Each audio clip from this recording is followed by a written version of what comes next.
يا أيتها النفس المطمئنة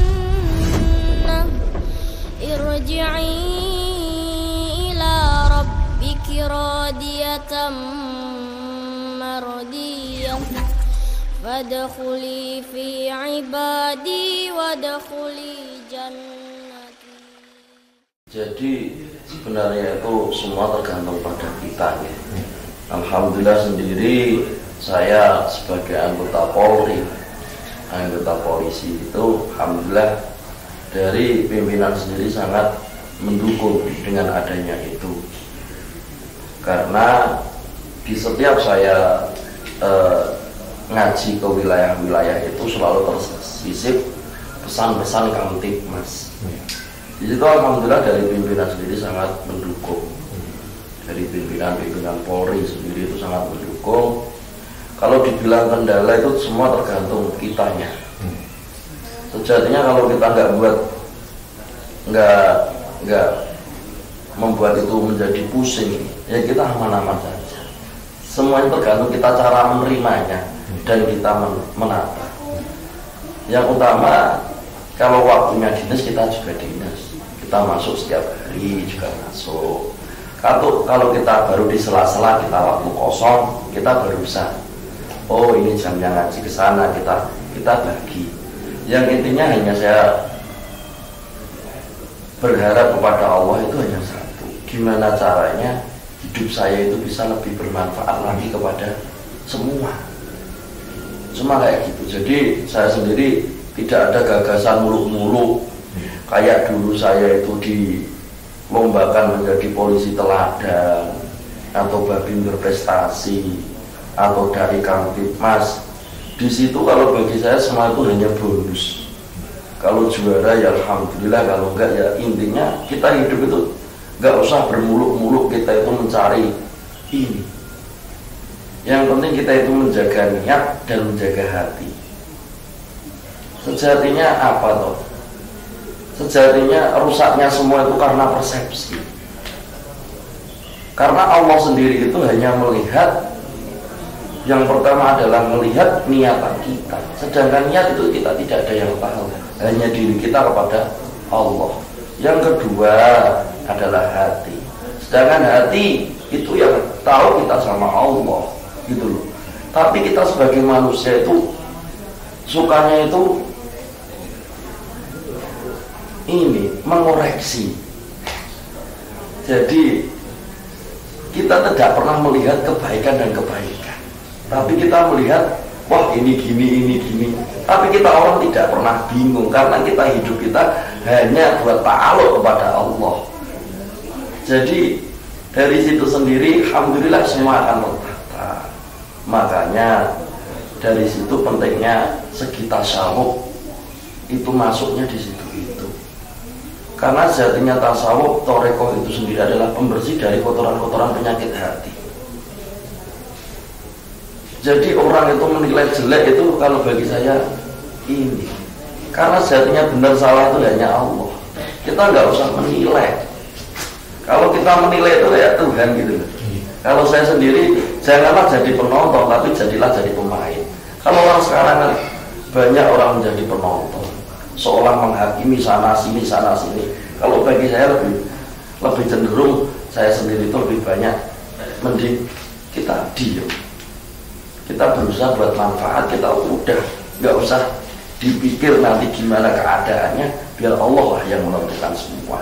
Kalau saya sendiri pribadi kayak gitu. Jadi udah kita hidup yang penting bisa bermanfaat, cuma itu.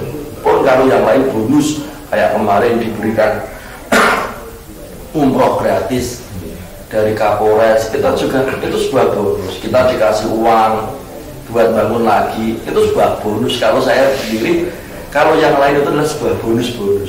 Kayak diberi penghargaan Pak Kapolri itu bonus. Tapi yang utama kita niatkan itu, niat awal itu hanya menggapai ridhonya Allah. Nanti semua akan ketata. Yang penting niat hati kita ditata hanya untuk Allah. Yang penting kita baik kepada semua. Udah, walaupun kita dijelek-jelekin kita biasa. Itu juga yang beratnya Allah, kita menjadi hati kita ketata. Apalagi nanti dengan sudah masuk ke toreko, itu sendiri lebih bisa menata lagi. Sudah gak kagetan, gak bingungan gitu. Kita melihat semuanya Allah, Allah dan Allah gitu sih. Jadi kalau saya ditanya ada hambatan itu bagi saya sendiri melihat itu ujian ataupun azab. Kalau bagi saya pribadi sejatinya itu tidak ada. Kalau saya pribadi, karena apa? Sejatinya azab itu kayak kita itu banyak mengeluh pada Allah. Kalau ujian dibilang ujian, syukurmu mana? Berarti apa? Kalau bagi saya ujian itu tidak ada. Kalau kita bisa memahami hakikat syukur.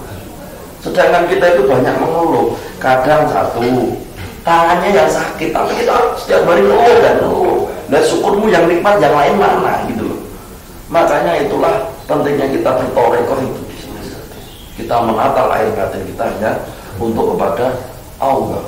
Jadi kalau dibilang hambatan, semua itu tergantung kita cara menyikapi. Kalau saya sendiri kayak gitu. Jadi kalau dibilang hambatan, ya dibuat senang. Sejatinya orang begini, kalau dibilang ini, sejatinya semua itu ujian. Amat digawe senang, itu ujian, susah ya ujian. Mumpun lah, yang penting kita lahir batin gandulan kepada Allah itu sendiri. Kalau saya sendiri kayak gitu. Jadi hambatan-hambatan itu bagi saya, ya udah kita kalau lillah semua akan terletak, akan lebih indah lagi ya gitu.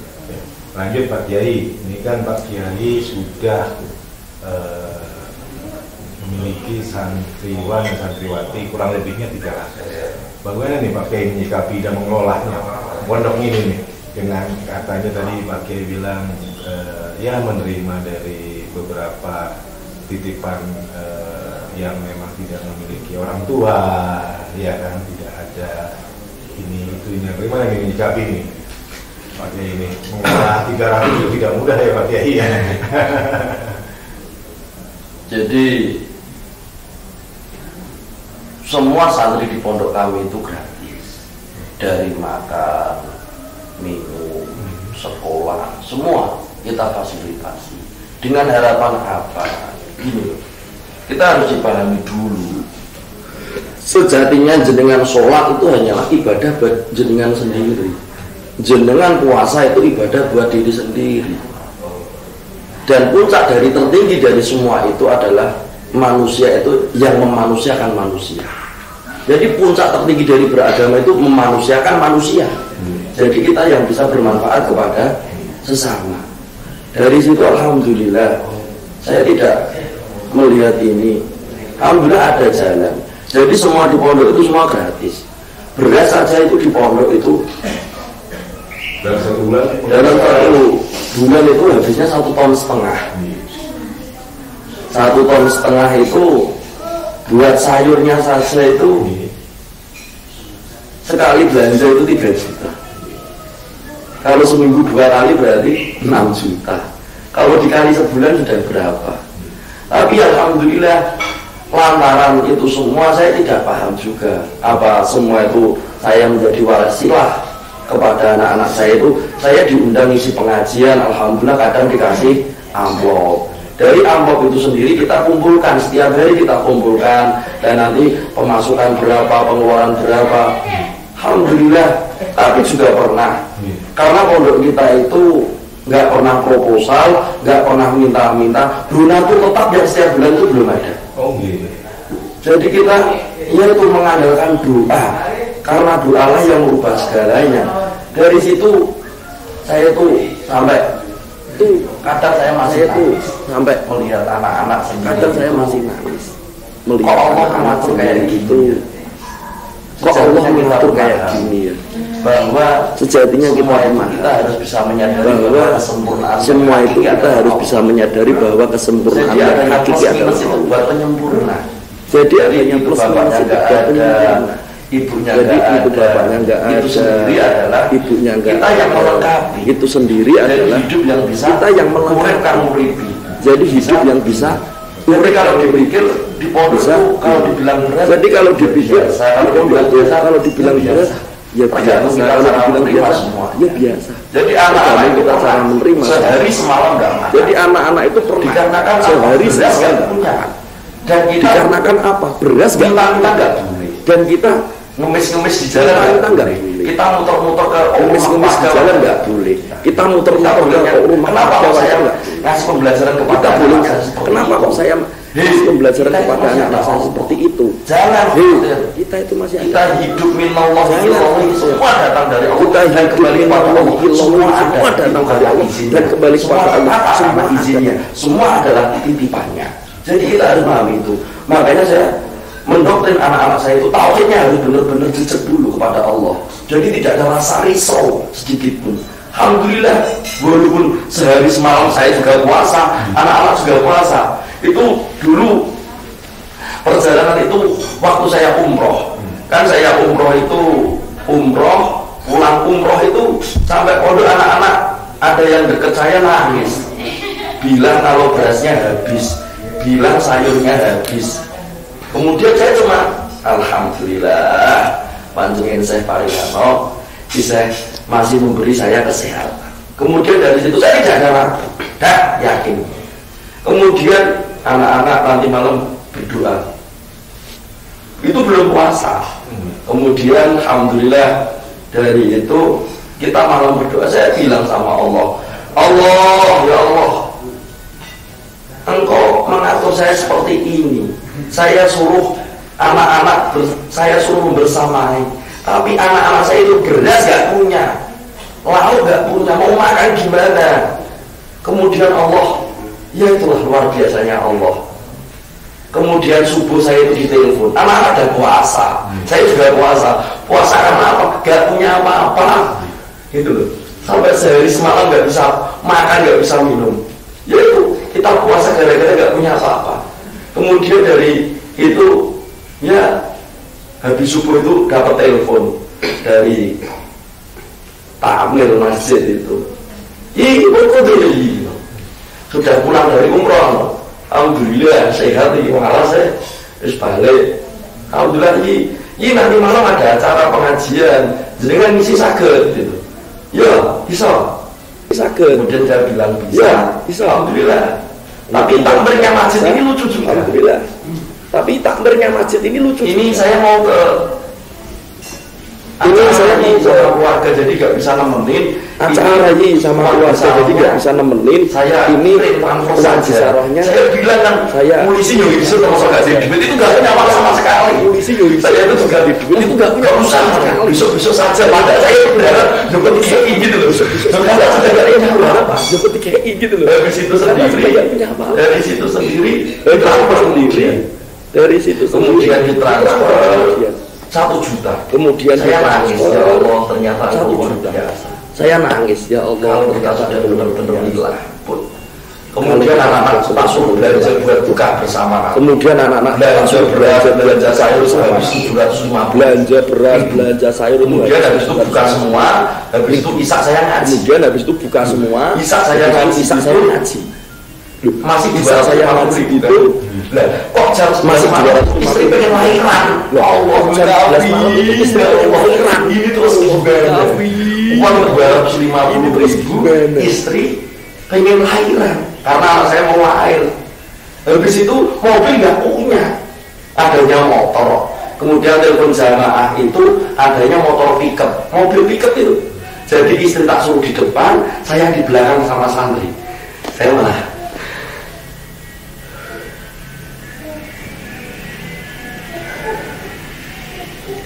kayak inget itu.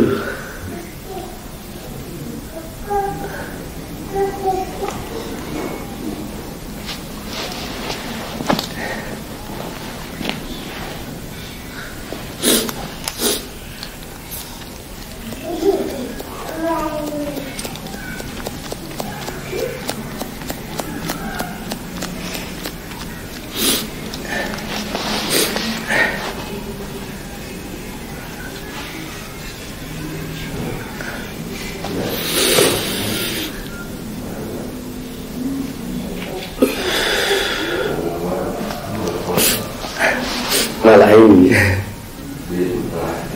kalau kayak gitu itu sampai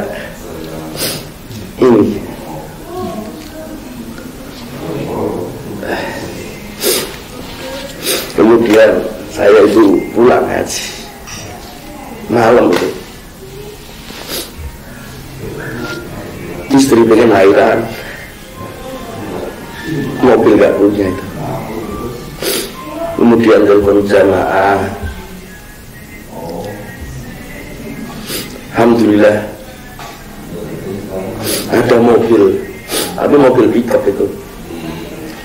Saya tanya kepada istri, ingin lahiran di mana gitu. Istri bilang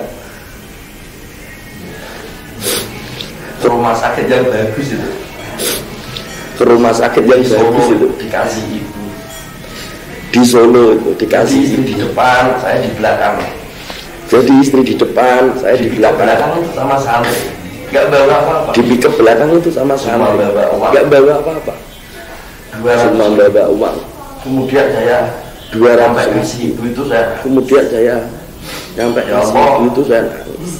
uang saya ini Ya Allah. 250.000. Uang saya ini masih 250 pengen ribu. lahiran.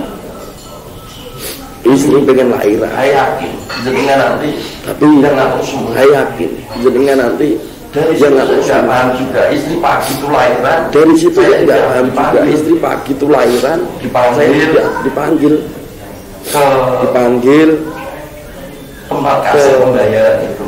Saya juga tempat kasir ya pembayaran. ya Allah, Saya sampai juga kurang gitu. di hati, ya Allah, sampai Kemudian kurang gitu. alhamdulillah istri lahiran itu Kemudian cuma dikenakan biaya istri lahiran itu 28.500. cuma dikenakan biaya.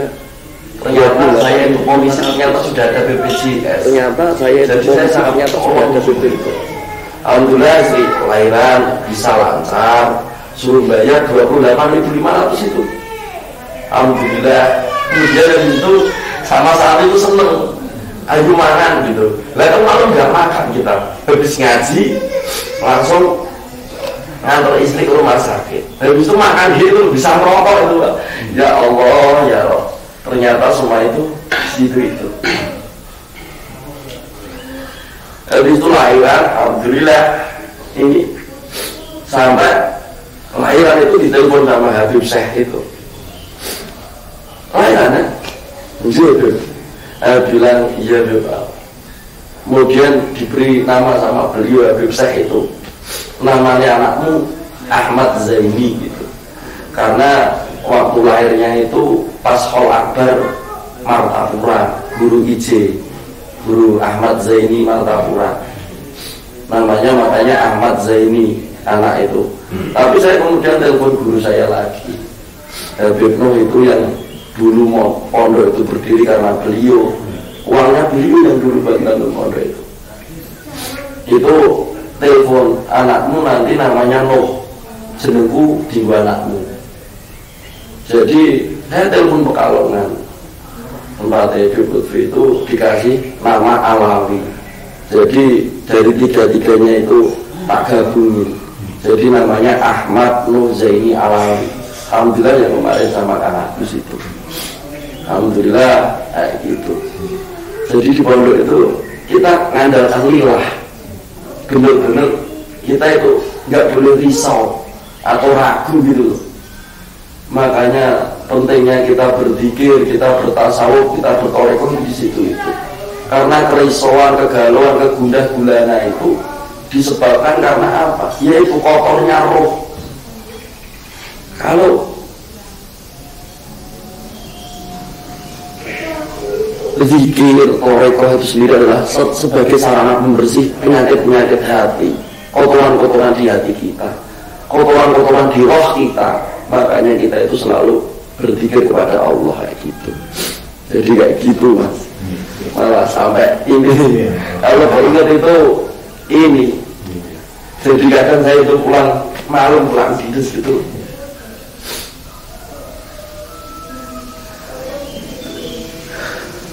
Terus Pak Kiai terakhir, mungkin banyak juga yang ingin mengetahui sebetulnya pondok Pak Kiai ini itu lokasi alamat jelasnya itu di mana?